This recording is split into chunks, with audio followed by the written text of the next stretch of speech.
Françaises, Français, d'ici et d'ailleurs, résidents permanents ou de passage, les temps changent, nos vies changent. Je peux assurément dire nos vies, car ce si petit virus nous a placés, femmes et hommes, d'épaule jusqu'à l'équateur, dans une communauté de destin. Et ce destin, c'est nous qui l'avons scellé dans les relations violentes que nous exerçons contre la nature. Longtemps, les scientifiques et les écologistes nous ont alertés. Longtemps, ils et elles nous ont avertis que notre santé dépendait de la préservation de la biodiversité et de la protection de l'atmosphère. Mais l'économie libérale n'a pas trouvé cela très concret face aux profits qu'elle pensait menacer. Alors le climat, les catastrophes naturelles et les pandémies, on verrait ça plus tard. Mais plus tard, c'est aujourd'hui. Cette année est la plus chaude jamais enregistrée en France. Et le nombre de pandémies a décuplé en moins d'un siècle dans le monde, jusqu'à cette crise sanitaire sans précédent. Aujourd'hui, nous payons le prix fort de ces choix. Qu'en sera-t-il demain si nous n'agissons pas ? Ces choix nous appartiennent.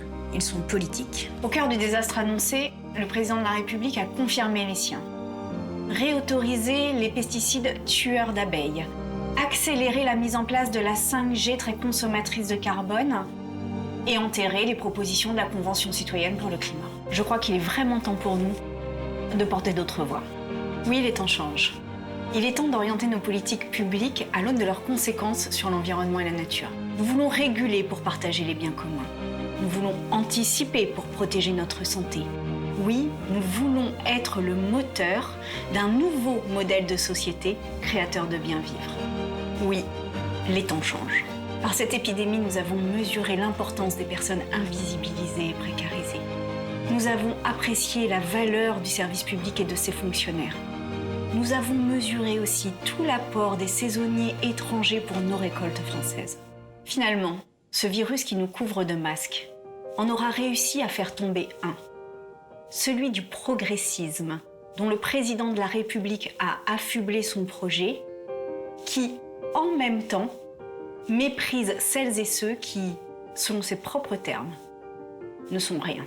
Oui, les temps changent. Nous voulons une société qui garantisse la dignité de tous et de toutes, indépendamment des lois du marché et à tous les âges de la vie. Nous voulons une société coopérative et solidaire, la plus durable de toutes. Nous voulons une société de sens et de culture, une société de l'essentiel et du vrai. Refondons ensemble notre contrat social dans la protection et dans la justice. Loin de ce libéralisme moribond que la nature a plus clairement disqualifié que tous les discours révolutionnaires. Oui, les temps changent. La société change. Et aujourd'hui, elle bout. Notre voix est confisquée. Alors elle s'époumonne dans les rues. Elle s'invite sur les ronds-points, faute de mieux pour débattre dans l'espace public qui lui reste. Nous n'oublions pas qu'elle est délogée par la force, trop subversive pour ceux qui ne tolèrent la démocratie que domestiquée, qui n'envisagent le débat que dans la sage écoute de leur arrogance. Nos valeurs fondamentales sont attaquées par l'abominable barbarie du terrorisme, par l'insupportable racisme décomplexé, mais aussi par celles et ceux qui se prétendent républicains et qui brutalisent toujours davantage nos libertés fondamentales.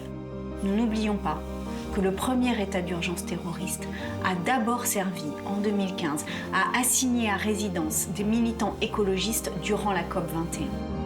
Nous ne sommes pas dupes de voir aujourd'hui la crise sanitaire et le confinement servir de cadre aux lois parmi les plus sécuritaires de la Ve République. Nous sommes prêtes et prêts à défendre les lumières, celles des libertés et de la raison.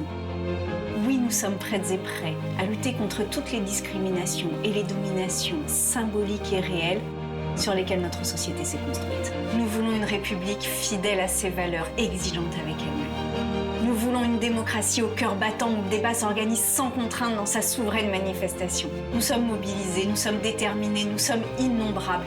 Il est temps de nous faire entendre. Nous avons le devoir et la capacité de donner corps à cette nouvelle espérance, de renouveler le pouvoir, de construire une politique lucide et radicale qu'appellent les enjeux d'aujourd'hui. Il est temps d'agir. En me présentant à la primaire des écologistes pour l'élection présidentielle, c'est cette ambition que je veux porter. C'est ce mouvement puissant que je veux incarner. Avec vous, ensemble, gouvernons dans le respect de l'environnement, de nous-mêmes et des autres. Nous sommes prêts. Je suis prête. Oui, les temps changent.